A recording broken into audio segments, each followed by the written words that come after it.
All the things that you have accomplished in your life, what are you most proud of? I'm most proud of me. I'm still standing. I'm still surviving. I've been through so many things that y'all wouldn't even begin to understand. But y'all have been through your own stuff too. So I know we've been just going through it in this life. But I'm most proud of my growth in my career and my personal life. I've grown so much as a woman, and I'm still growing. It's progression, not perfection. So I'm definitely most proud of everything that I'm becoming and everything that I've overcome, that I came over. Question number 14. What's some of the most important things that you have learned about life, like navigating life to be happy, etc.?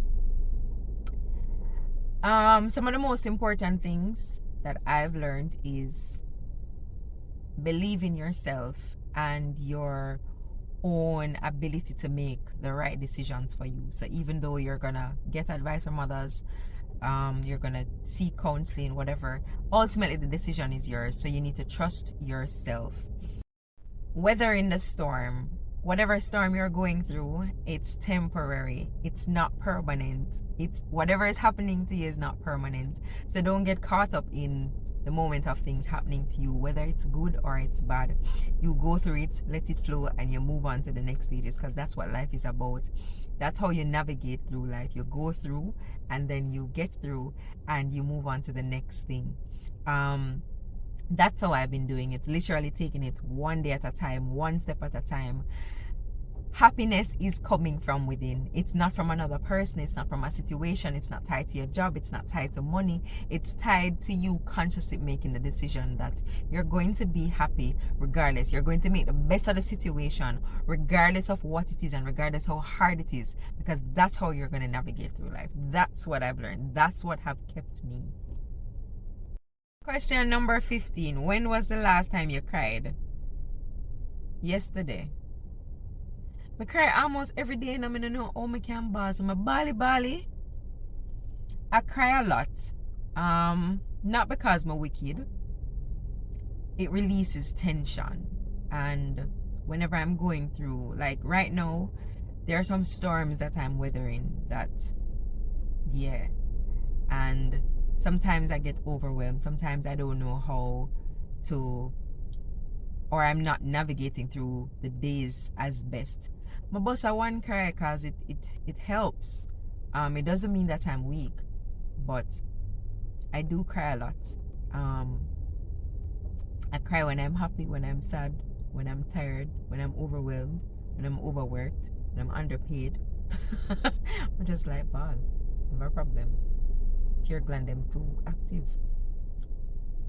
Question number 16. If you could change one thing about the world we live in, what would it be? We don't have any love, and we're not kind to each other, and that is a fact.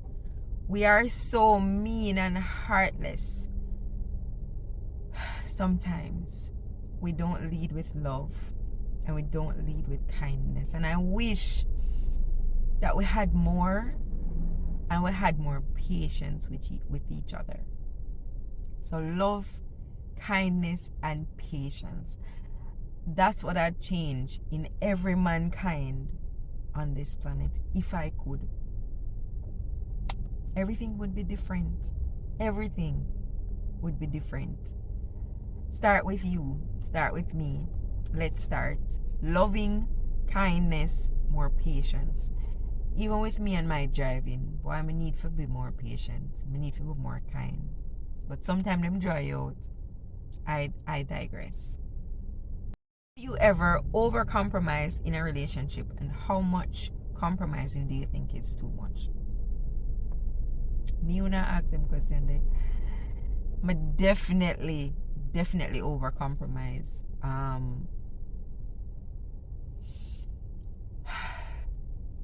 I've done it. I think when you recognize that the person is not putting out as much effort as you are, and you can obviously tell when a person is taking advantage of your kindness and taking your kindness for weakness.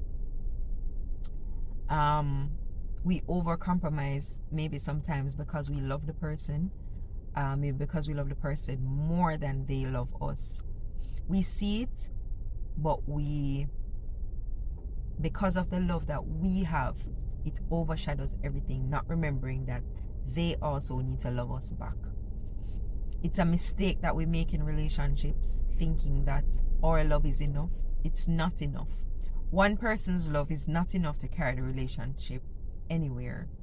You may find that you're a placeholder for someone because you're the one that is putting out all the effort.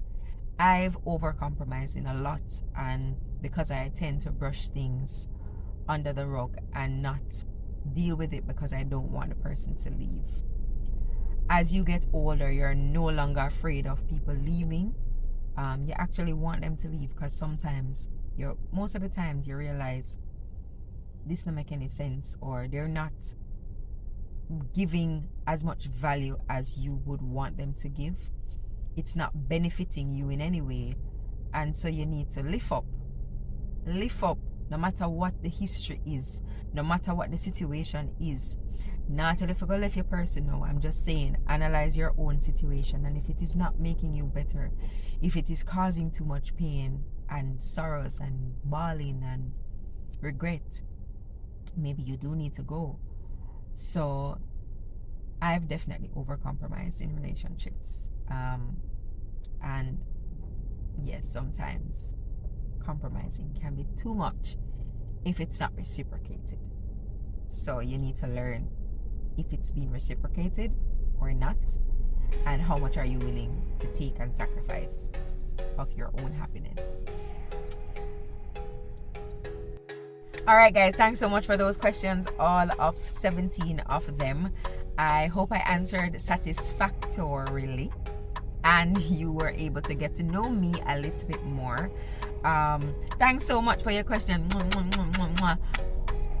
Those questions mainly came from just a few persons. I do appreciate the questions, and I hope you like the video.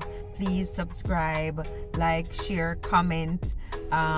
Big up yourself if you see your question in that I answered, and love you lots, and see you next time.